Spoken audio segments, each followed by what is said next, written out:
Friends, this is the first in a series of videos where we will discuss on critical issues under GST, input tax credit and GST refunds. Earlier videos we have discussed on GST input tax credit denial to the recipient due to the default on the part of the supplier. We have discussed the various defenses in such cases for bona fide recipients. In this video, we will take up the first other critical issue in input tax credit, where we are seeing a spate of advance rulings against the taxpayers. The issue is relating to denial or admissibility of input tax credit under GST on sales promotions items.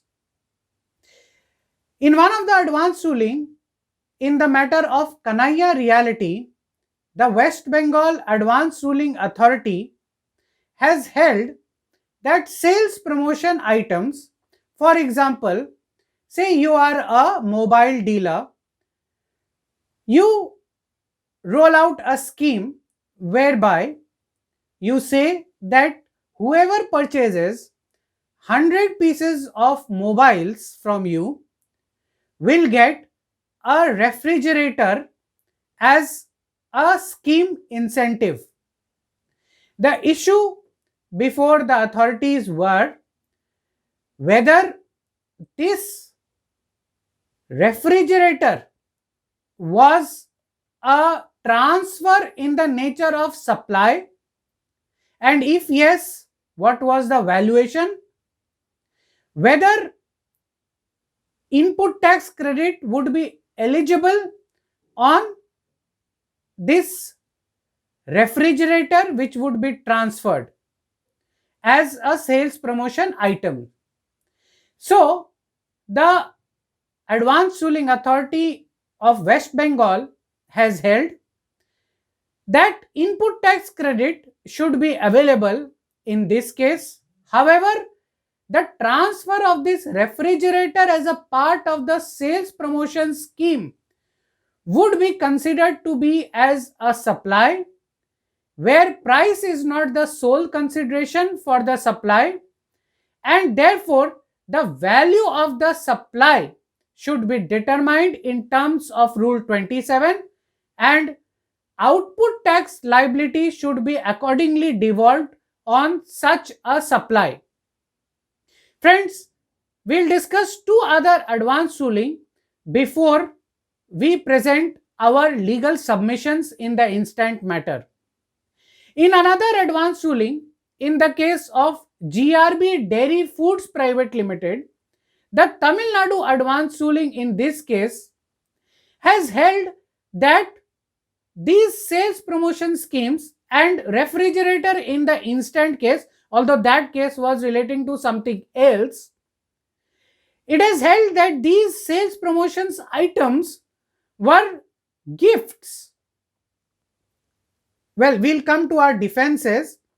Or it held that these were items for personal consumption of the recipient of this sales promotion item.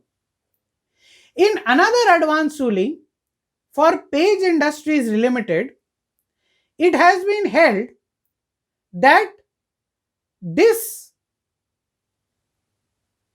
transfer of the sales promotion item, in that case the sales promotion items was in fact mannequins, which was given by the dealer, the main manufacturer of the brand Jockey, to the dealers, sales promotion brochures, etc. It was held that these are exempt or non-taxable supplies, and therefore it required a reversal of input tax credit on these items. So friends, various advance rulings across the country have held variously differently in respect of distribution of these sales promotions items. Well, first our defenses on all the three advanced ruling and the judgments in those advanced rulings. Although the advanced rulings are applicable only to the applicant, yet it does give a view of the revenue authorities. So our first defense, where it is said that such items are supply and where price is not the sole consideration for the supply.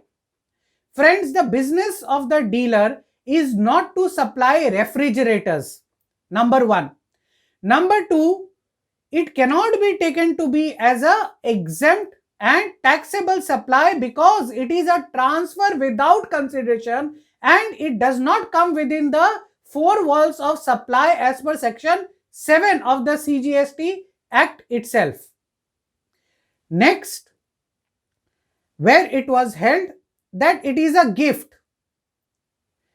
In even the most conservative views, it cannot be considered to be as a gift because the two important elements for a gift is that it cannot be demanded and it has to be out of love and affection. It has to be gratuitous. In the instant case, if your customer sells 99 pieces of the mobile phones instead of 100, he cannot even ask and you will never give the refrigerator to him. And if he achieves this target of 100 pieces of mobile sales, then he can absolutely demand and it is his right to take the refrigerator from you because that was a scheme and it was a contractual agreement between you and the dealer. It is not gratuitous. It is not out of love and affection. In business, there is a give and take. There is a quid pro quo. And therefore, it cannot be considered to be as gratuitous. Next, it cannot be considered to be an exempt or non-taxable supply at all, as I said, because it does not come within the four corners of the definition of outward supply under section 7 itself. So what is these sales promotion items and is input tax credit available on them? Our respectful legal submissions in this case is that these are expenditure in the nature of sales promotions on goods which are for furtherance of business. The business is defined as any activity ancillary to the main activity also. Therefore, these are expenditures for furtherance of the business. Yes, these are goods, but these are again not permanent assets disposed of without consideration. It is not a disposal of permanent assets also, because an asset is defined as any goods which creates future economic surpluses for the organization.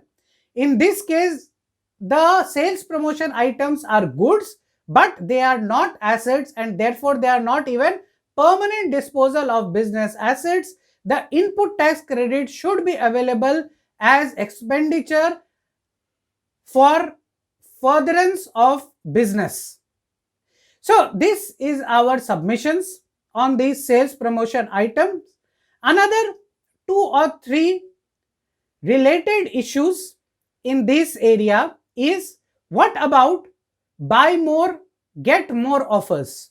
For example, if you are a dealer of laptops and you take out a scheme that anybody who purchases 20 laptops get 1 laptop free.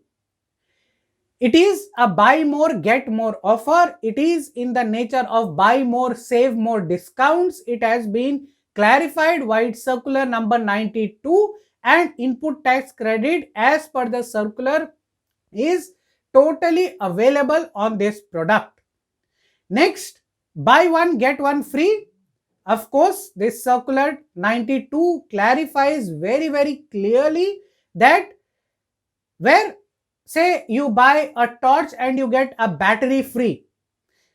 So these are naturally bundled in the normal course of business, and the goods, the battery and the torch are supplied in conjunction with each other. It is a buy one get one free offer, and the cost of the battery is included in the cost of the composite supply, which is the torch and the battery, and therefore input tax credit is allowed on both the battery as well as the torch. Another issue is commercial credit notes, where in case of a discount, you issue commercial credit notes and they are without GST, because the discounts do not conform to the conditions as laid down under section 15(3) clause B. Whether reversal of input tax credit is required or not, well, circular 92 read with circular 105, although 105 was withdrawn ab initio, but still it gave an understanding, and circular 92 makes it also clear that there is no requirement for the recipient of the commercial credit note to reverse input tax credit. So friends, these are our submissions in the cases of sales promotion schemes and other related issues. In the next video, in this series, we will come out with another critical issue on admissibility of input tax credit on corporate social responsibility related expenditures and an issue on refunds under GST. Keep watching this series on critical issues on ITC and refunds.